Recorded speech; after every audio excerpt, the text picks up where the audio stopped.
함께 나누실 말씀은 느헤미야 4장 1절에서 9절까지의 말씀입니다. 느헤미야 4장 1절에서 9절까지의 말씀입니다. 제4장. 산발랏이 우리가 성을 건축한다 함을 듣고 크게 분노하여 유다 사람들을 비웃으며 자기 형제들과 사마리아 군대 앞에서 일러 말하되, 이 미약한 유다 사람들이 하는 일이 무엇인가? 스스로 견고하게 하려는가? 제사를 드리려는가? 하루의 일을 마치려는가? 불탄 돌을 흙무더기에서 다시 일으키려는가? 하고 암몬 사람 도비아는 곁에 있다가 이르되, 그들이 건축하는 돌 성벽은 여우가 올라가도 곧 무너지리라 하더라. 우리 하나님이여 들으시옵소서. 우리가 업신여김을 당하나이다. 원하건대 그들이 욕하는 것을 자기들의 머리에 돌리사 노략거리가 되어 이방에 사로잡히게 하시고 주 앞에서 그들의 악을 덮어두지 마시며 그들의 죄를 도말하지 마옵소서. 그들이 건축하는 자 앞에서 주를 노하시게 하였음이니이다. 이에 우리가 성을 건축하여 전부가 연결되고 높이가 절반에 이르렀으니 이는 백성이 마음 들여 일을 하였음이니라. 산발락과 도비아와 아라비아 사람들과 암몬 사람들과 아스돗 사람들이 예루살렘 성이 중수되어 그 허물어진 틈이 메꾸어져 간다 함을 듣고 심히 분노하여 다 함께 꾀하기를 예루살렘으로 가서 치고 그것을 요란하게 하자 하기로 우리가 우리 하나님께 기도하며 그들로 말미암아 파수꾼을 두어 주야로 방비하는. 아멘. 어느 작은 교회가 오랜 기도 끝에 예배당의 건축을 시작했습니다. 착공 예배를 드리던 날 주변에서 이런 말이 들려왔습니다. 저 교인 수로 무슨 건물을 짓겠어? 빚만 지다 결국 팔겠지. 그 말이 농담처럼 들렸지만 그 이후 몇몇 성도들의 얼굴에서 웃음이 사라졌습니다. 조롱은 건물을 무너뜨리기 전에 먼저 사람의 마음을 무너뜨립니다. 공사가 시작되자마자 반응이 왔습니다. 갈등이 생깁니다. 그런데 그것은 격려가 아니었습니다. 비웃음이었습니다. 산발랏은 사마리아 지역의 총독이었습니다.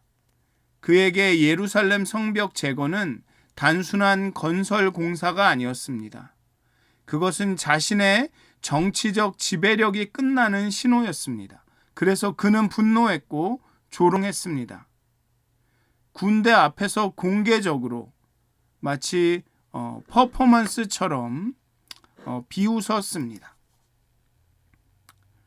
이 산발랏과 도비아는 이전에도 계속적으로 그 예루살렘 성벽 재건을 방해할 의사를 보여왔습니다.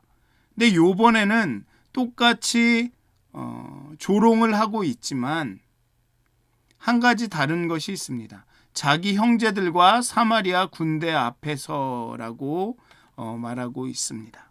즉 실제적인 물리력이 행사될 것이라는 것을 보여주고 있습니다. 그전에는 말뿐이었지만 이제는 군대를 내세워서 더 그 위협을 강하게 만들고 있습니다. 그런데 여기서 사마리아 군대라고는 말하지만 이게 정규군일 가능성은 적습니다. 왜냐하면 이 사마리아를 이스라엘 북이스라엘 지역을 다스리는 총독으로서 군대를 움직이려면 페르시아 이 황제의 어떤 허락이나 보고를 허락을 받거나 보고를 해야 했을 텐데 아닥사스다 왕이 허락한 성벽 재건을 방해하는데 정규군을 보고하고 그 정규군을 움직인다는 것은 좀 말이 안 되죠. 아닥사스다 왕이 그것을 허락할 일도 없고요.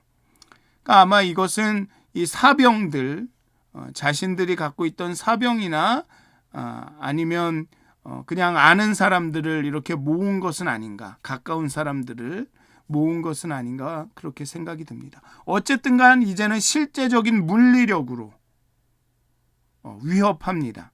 그 물리력과 함께 위협합니다. 하지만 여전히 이 사람들의 위협은 조롱입니다. 말이 더 주를 이룹니다.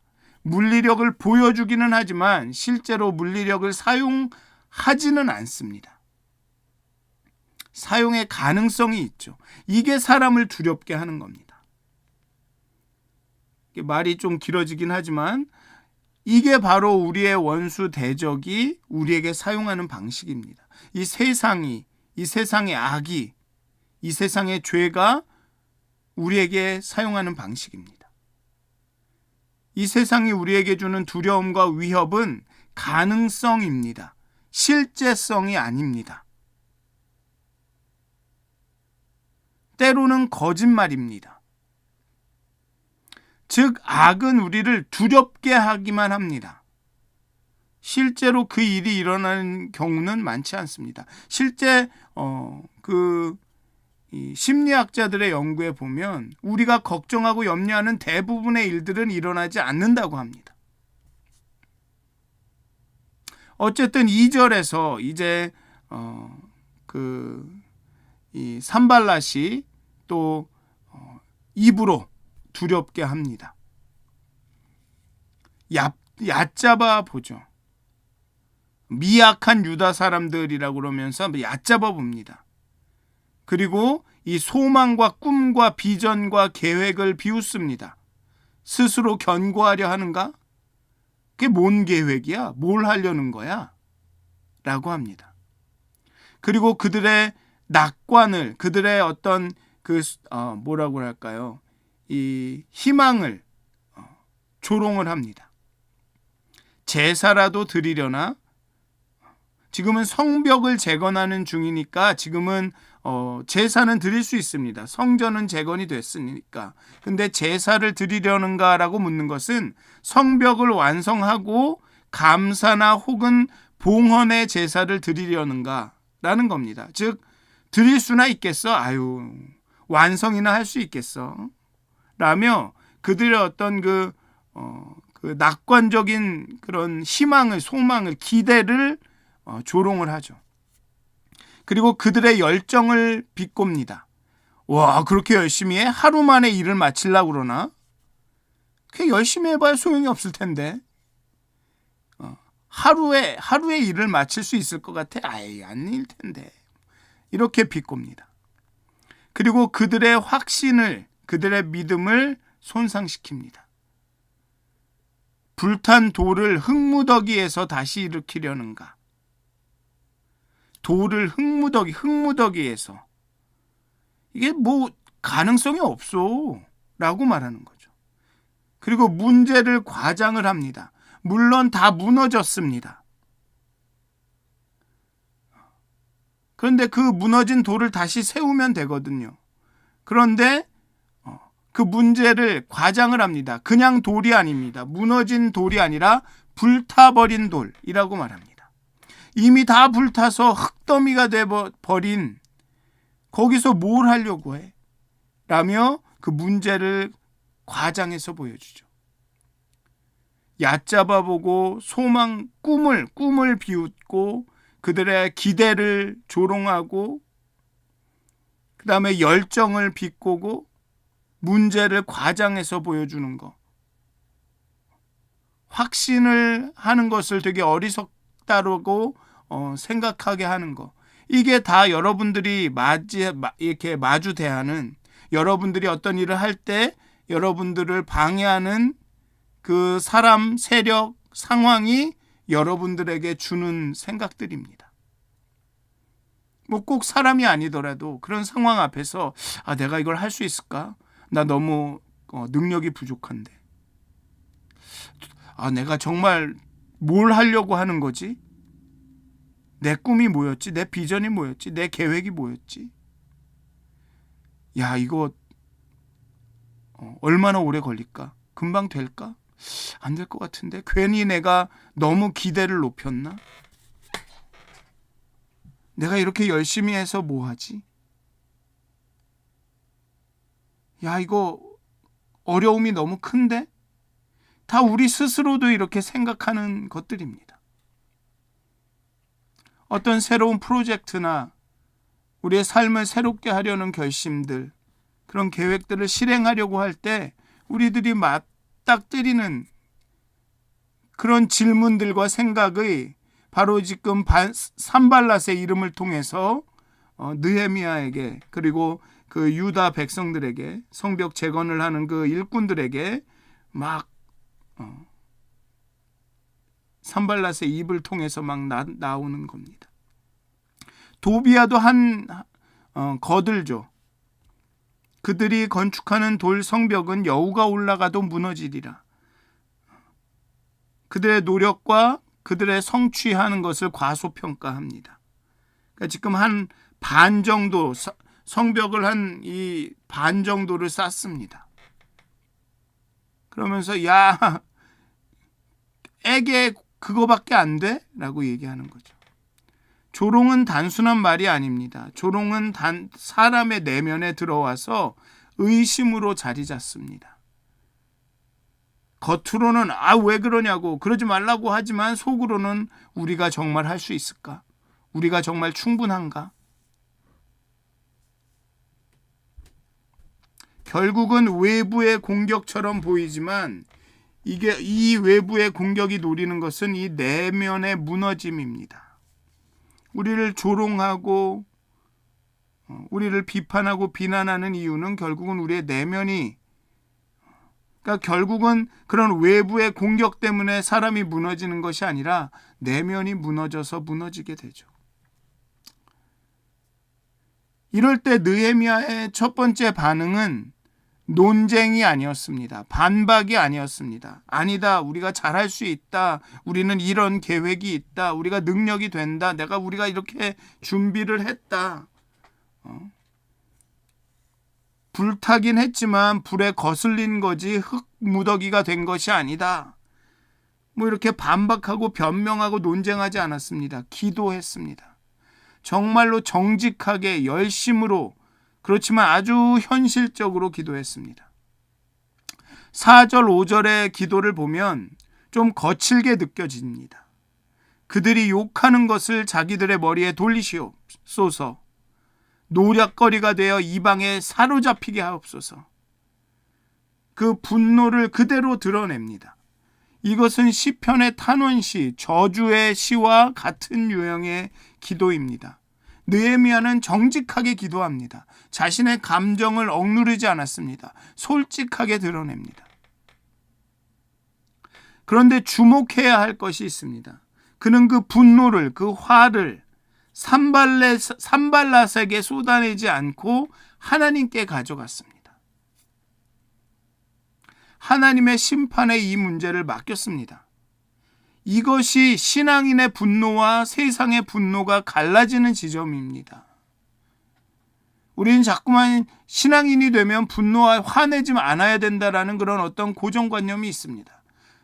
그리고 누가 화를 내거나 그러면 무슨 신앙인이 저래.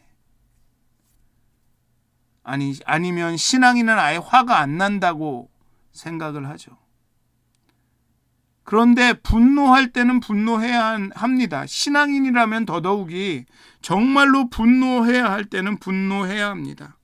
그런데 그 분노를 사람에게 쏟아내는 게 아니라 하나님께 가져가야 된다라는 겁니다. 우리가 분노할 수 있지만 그 분노를 누군가에게 쏟아낼 정도로 정당하고 확실한 경우는 많지 않습니다. 왜냐하면 여호와 하나님의 그 진노와 우리 인간이 하는 분노는 조금 다릅니다. 우리의 분노에는 경멸과 미움이 섞여 있습니다. 그래서 사람에게 직접 가져가면 안 됩니다. 여러분들이 분노하는 상황을 잘 보십시오. 그 분노에는 단순히 어떤 법칙에 어긋나서, 도덕에 어긋나서, 어떤 원리에 어긋나서 정말 잘못된 일이기 때문에 분노하는 경우가 많지 않습니다. 우리 가운데는 그 잘못된 사람에 대한 경멸과 어떤 원망과 어떤 미움과 그 비러니스가 있습니다. 그게 참 표현하기 어려운 감정인데, 우리의 분노는 그렇습니다. 그렇기 때문에 사람에게 쏟아내면 안 되는 거죠. 그렇기 때문에 분노가 우리 안에 계속 있으면 이게 화병이 되는 겁니다. 그 미움을 해결을 해야 되는데, 어떻게 해코지라도 해야 되는데 그게 안 되니까. 그래서 우리가 분노할 수 있지만 그 분노를 그냥 표출해서는 안 된다는 겁니다.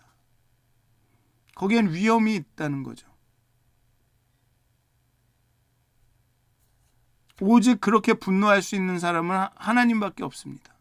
왜? 그에게는 옳고 그름이 확실하니까.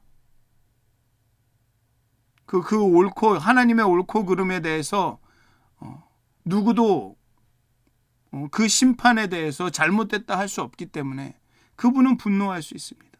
하지만 우리의 분노는 굉장히 개인적일 때가 있습니다. 상대적일 때가 있고, 그렇기 때문에 우리의 분노는 분노할 수 있지만, 화날 수 있지만 그 분노를 하나님께 가져가는 게 안전하다라는 겁니다. 화내면 안 된다라는 게 아니라, 분노를 표출하면, 절대로 표출하면 안 된다라는 게 아니라, 느헤미야는 그렇게 했습니다. 정말 정직한 기도죠. 제발 좀 원수 갚아주십시오.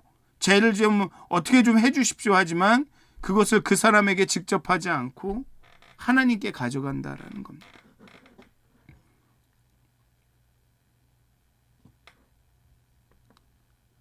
기도하고 나서 그들은 6절을 보면, 이에 우리가 성을 건축하여 전부가 연결되고 높이가 절반에 이르렀으니 이는 백성이 마음 들여 일을 하였음이니라. 기도하고 나서 그들은 계속 일을 했습니다. 성벽은 절반까지 올라갔습니다. 그러자 위협이 고조되죠. 그렇게 조롱하고 그들의 마음을 약하게 만들어서 마음을 무너지게 하려고 했는데, 느헤미야는 정직하게 기도했습니다. 정직하게 기도하였습니다. 5절에도 보면 그들의 악을 덮어두지 마시고 그들의 죄를 도말하지 마옵소서. 그들이 건축하는 자 앞에서 주를 노하시게 하였음이니이다. 그렇게 정직하게 기도하고 나서 계속 일을 했습니다. 우리는 기도만 하죠. 기도하고 그 위협이 없어지기를 기다립니다. 그리고 그 위협이 없어진 다음에 일을 하려고 합니다. 그런데 기도하고 일했습니다. 기도하고 위협이 없어지고 소위 말하는 기도 응답이 되고 그 다음에 일을 한 게 아니라 기도하고 일했습니다. 근데 우리는 기도만 합니다. 에스라서도 그렇고 느헤미야서도 그렇고 계속 보여주는 것이 무엇이냐 하면 하나님의 거룩한 손과 인간의 책임적인 반응입니다. 느헤미야를 보면 하나님께 기도하고 하나님께 간구하고 하나님의 손이 역사하실 것을 구하면서 자신이 할 일을 합니다. 철저하게 준비하고 철저하게 계획하고 사람들 앞에 이 계획을 말할 때도 기다리고 사람들이 이해하기 편한 좋은 방식으로 말하고. 그런데 우린 기도만 합니다. 하나님이 하시겠지. 느헤미야는 기도했고 백성들은 마음을 들여서 일을 했습니다.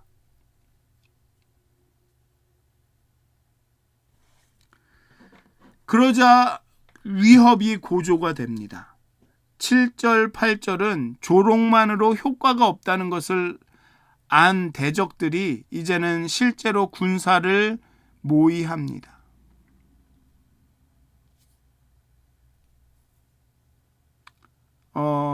지금의 이 상황을 보면 산발랏, 도비야, 아라비아 사람, 암몬 사람, 아스돗 사람이라고 하는데 이것은 예루살렘을 이렇게 완전히 포위했다라는 뜻입니다.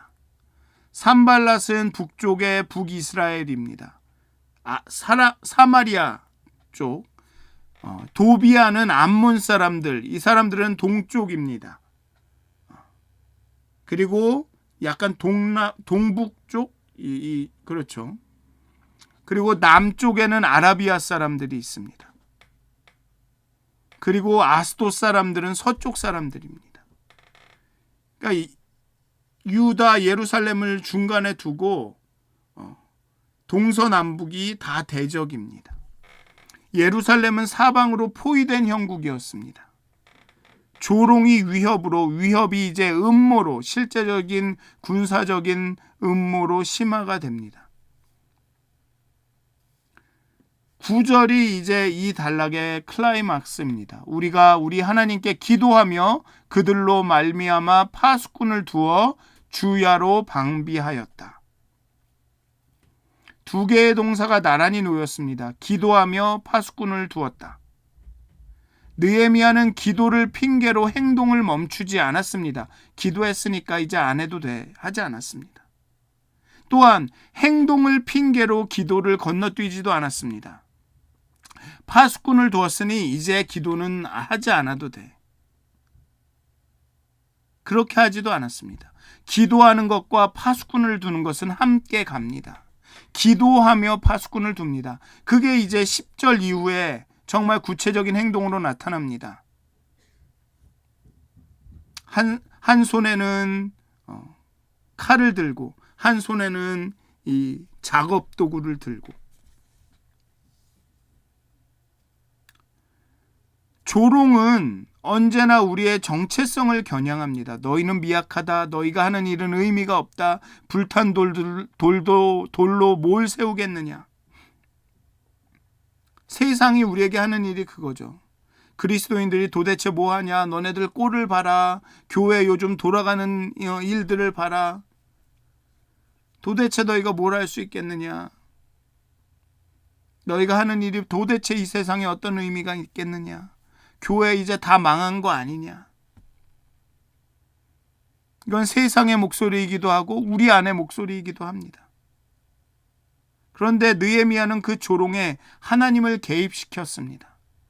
우리 하나님이여 들으시옵소서. 우리 하나님이여 들으시옵소서. 이것은 항의이자 신뢰의 선언입니다. 나는 이 조롱들을 당신 앞에 가져옵니다. 나는 이 문제들을 당신 앞에 가져옵니다. 나의 이 감정을 당신 앞에 가져옵니다. 당신이 들으십니다. 당신이 심판하십니다. 나는 그 공간에서 그저 하나님을 의지하며 내 자리를 지키겠습니다. 기도하며 파수꾼을 세우겠습니다. 믿음의 사람의 기도는 현실 도피가 아닙니다. 기도는 현실 속에서 하나님의 자리를 되찾는 행위입니다. 우리 주변에도 조롱이 있습니다. 어떤 조롱은 노골적이고 어떤 조롱은 굉장히 조용합니다. 이런 어려움 앞에서 뭘 할 수 있겠어라는 내면의 목소리. 사람들 앞에서 무시당할 때 괜히 시작했나라는 의심. 오랜 기도가 응답되지 않을 때 하나님이 내 기도를 들으시기는 하는 건가라는 흔들림.